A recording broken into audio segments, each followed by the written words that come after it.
Hi friends, మేము ఎక్కడికి పోతున్నామో చెప్పాను. ఐలోని మళ్ళీ దర్శనం చేసుకొని పోతున్నాము.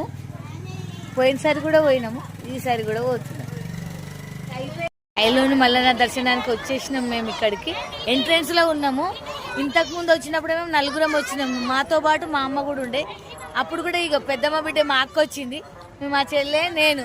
ఈ సంవత్సరం మా అమ్మ ఒక్కటి మిస్ అయింది. మా ముగ్గురం మాత్రం వచ్చేసినాము. వీలైనంత మీకు చూపిస్తా, సరేనా? ఇక్కడ ఫస్ట్ ఆంజనేయ స్వామి, ఇక్కడ ఆంజనేయ స్వామి దర్శనం చేసుకొని లోపలికి పోతాము. ఈ సంవత్సరం పంతులు గారు కూడా ఉన్నాడు. ఎప్పుడు మేమే వచ్చి మేమే పోతుంటే ఇక పంతులు గారు కూడా ఉన్నారు ఇక్కడ.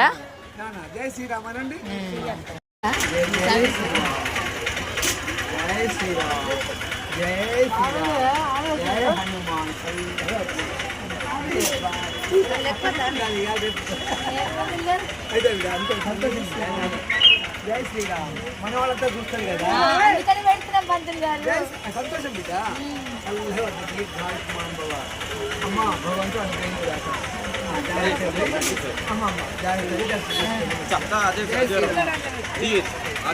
ఆంజనేయ స్వామి దర్శనం చేసుకొని లోపలికి వచ్చినాము. చాలా మంది ఇక బోనాలు తీస్తున్నారు. బోనాలను చూసుకుంటూ ఇక దండం పెట్టుకుంటూ ఇట్లా లోపలికి పోతున్నాం. ఇక కానీ జనాలు అయితే చాలా మంది ఉన్నారు. మేము సాయంత్రం వచ్చినాం, సాయంత్రం 6:30కు. ఇక చూడు, ఇంతకుముందు చూపించిన ఇప్పుడు కూడా చూపించాలనిపించి మీకు అందరికి చూపిస్తున్నా నేను. నాతో పాటు మీరు కూడా చూడండి. ఐలోని మల్లన్న ఇక్కడ చూడు, ఐలోని మల్లన్న కట్టిందేనంట. ఇదంతా చూస్తున్నారా? ఇదంతా ఐలోని మల్లన్న కట్టినదేనంట. ఇది కళ్యాణ మండపం. ఇది ఇక్కడ కళ్యాణం చేస్తారు. ఇది దాటుకుంటూ గుడి లోపలికి పోతున్నాం మేము. చూడండి, గుడి లోపలికి చూస్తున్నారా? నుంచి లోపలికి అయితే పోతున్నాం మేము. దగ్గరకు వచ్చేసినాం దేవుడు చూడ్డానికి. ఇక్కడ ఇక్కడ ఇక్కడ నుంచి ఇక్కడ గజస్తంభం దగ్గర నుండి లోపలికి పోతున్నాం మేము. ఫస్ట్ మన నందీశ్వరుని దర్శనం చేసుకొని మల్లన్న దర్శనానికి పోదామని నంది దగ్గరికి వచ్చేసినాం మేము. ఇక నంది చూడండి, ఇక నందీశ్వర ముఖద్వారం దగ్గరికి వచ్చినాం. ఇక మల్లన్న పైన కనిపిస్తున్నాడా? ఇక చూడండి, లోపలికి పోతున్నాము. దగ్గర నుండి ఐలోని మల్లన్న దర్శనం చేసుకున్నాం. ఎందుకంటే ఇక్కడి పంతులు గారు మా చెల్లె వాళ్ళకి తెలుసు, అందుకనే చేసుకున్నాం. మల్లన్న దర్శనం చేసుకొని కొంచెం బయటకు వచ్చేసినాం మేము. ఇదే బయటకు దారి. ఐలోని మల్లన్న దర్శనం చేసుకుని బయటకు వస్తే వరాలు పట్టు స్థలం అని ఉంది. వరాలు పట్టుడు అంటే ఇట్లా, అంటే మనం కోరిన కోరికలు నెరవేరాలని, పిల్లలు కానీ వాళ్ళు పిల్లలు కావాలని, ఏదన్నా మన జాబ్ వచ్చేటోళ్ళు జాబు రావాలని, పెళ్ళిళ్ళు కానీ వాళ్ళకి పెళ్ళిళ్ళు కావాలని ఇట్లా మొక్కుకుంటారు అన్నట్టు. ఇక్కడ అమ్మాయి మొక్కుకుంటుంది. అట్లనే ఇక్కడ ఇక్కడ ఈయన కూడా చెప్తున్నాడు చూడు. ఇక్కడ ఇట్లా చెప్పుకోవాలంట. ఇట్లా చెప్పుకుంటే మన కోరిన కోరికలు నెరవేరుతాయంట. అందరు ఇక్కడ ఇట్లా పట్టుకుంటున్నారు, చూస్తున్నారు కదా. ఇక చూడండి, ఇట్లా పట్టుకుంటున్నారు. చూసిండ్రా? కొబ్బరికాయలు కొట్టి బయటకే పోతున్నాము. ఇక్కడ మా చెల్లె కొబ్బరికాయ కొడుతున్నారు. చూడండి, పట్నాలు వేస్తారంట. ఒక పట్నాలు వేసుకుంటూ ఇక అమ్మ చూడు ఎట్లా డ్యాన్స్ చేస్తుంది. అంటే ఇట్లా కంపల్సరీ చెయ్యాలన్నవి చేస్తున్నారు అన్నట్టు. చూడండి ఎంత బాగా చేస్తుంది కదా, మంచిగా అనిపిస్తుంది నాకైతే. అందుకే మీకు చూపిస్తున్నా నేను. చూడండి, కోడేలను కట్టు స్థలము. ఇంతకుముందు ఎమ్లవాడలనే ఉంటుండే, ఇప్పుడు ఐలోన్లో కూడా చేసిండ్రు. ఇక్కడ నుండి ఇక్కడ కోడెను కడతారు అన్నట్టు మొక్కుకున్న వాళ్ళు. ఇక చూడండి, అక్కడ కోడెను కూడా నిలబెట్టిండ్రు. మొక్కుకున్న వాళ్ళు కంపల్సరీ ఈ కోడెను కడతారు. సేమ్ ఎమ్లవాడలాగా. ఎమ్లవాడలో కూడా ఇట్లనే కడతాము, ఇక్కడ కూడా ఇట్లనే. ఐలోని మల్లన్నవి పాదాలు ఉన్నాయి. ఇక్కడ పాదాలు చూడండి.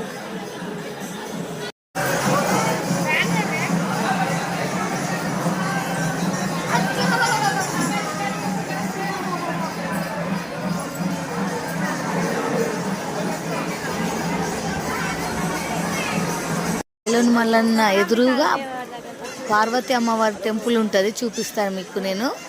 ఇక్కడ పార్వతీదేవి అమ్మవారి టెంపుల్ అంటే భ్రమరాంబ అమ్మవారి దేవాలయం ఉన్నది ఇక్కడ. లోపలనైతే ఫోన్ తీసుకొని వీడియోలు తీసుకొని ఇయ్యారు. అమ్మవారు ఉన్నది, ఫోన్ అయితే తీసుకుపోయి వీడియో తీయనిస్తలేరు. పంతులు వాళ్ళు ఏమంటున్నారంటే వీడియో తీయొద్దమ్మా అంటున్నారు. అందుకనే నేను బయట నుండే చూపిస్తున్నాను. నేను ఇక్కడ ఉన్నది చూడు అమ్మవారు. మా చెల్లె మా అక్కనైతే పోయినరు, మీకైతే ఇక్కడ నుండే చూపించిన. సరేనా, చూడండి. భ్రమరాంబ అమ్మవారి దర్శనం చేసుకొని బయటకు వచ్చిన. లోపలనైతే నేను అసలు ఏం చూపించలేకపోతున్నా, ఎందుకంటే ఫోను తీసుకుపోవద్దంట, చూపియొద్దు అంటున్నారు. ఒకవేళ చూస్తే మాత్రం మేము లాగేసుకుంటామని ముందే చెప్పేస్తున్నారు. మళ్ళీ నా దర్శనం చేసుకున్న ప్రతి ఒక్కళ్ళు ఎల్లమ్మ గుడికి వస్తారు. ఇక్కడ ఎల్లమ్మ తల్లి చెట్టు కింద ఉంది.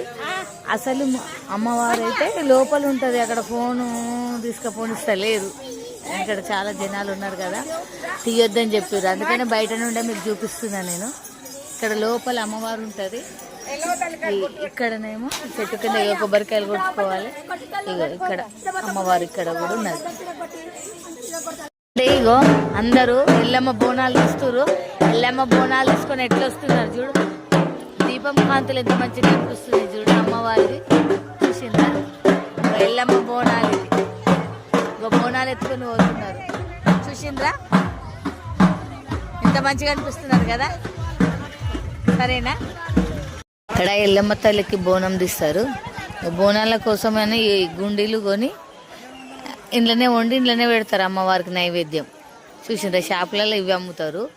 ఇక్కడ నుంచి ఇక పిల్లలకు బొమ్మలు, మా హ్యాండ్ బ్యాగులు, పెద్దోళ్ళకి కావాల్సినవి కూడా చాలా ఉంటాయి ఇక్కడ. చూస్తున్నారా, ఐలాండ్లో ఇవన్నీ అమ్ముతారు అన్నట్టు, చాలా బాగుంటుంది అండి. ముత్తైదుగా గాజులు కూడా అమ్ముతున్నారండి. ఎవరికి కావాలనుకుంటే వాళ్ళు గాజులు కొనుక్కోవచ్చు అని. చూస్తుంటే ఎంత మంచిగా అనిపిస్తున్నది. మేమేమో నైట్ పూట వచ్చినాము, అందుకే చెమకాయిస్తున్నాయి గాజులు అయితే. చూడండి, చాలామంది ఇక్కడ కొనుక్కొని దేవస్థానంలో గాజులు పెట్టుకోవాలని కూడా చాలామంది కొనుక్కుంటారు. చూడండి, రాగివి, స్టీల్వి కడియాలు అంటే చేతికి వేసుకుంటారు కదా ఇవి.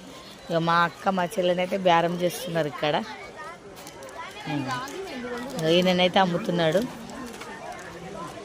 నేను ఏమనుకుంటున్నా అంటే నిజంగా రాగివేనా అందామంటే పాపం వాళ్ళ బేరం పోగొట్టిన ఎట్లా అవుతుంది కదా.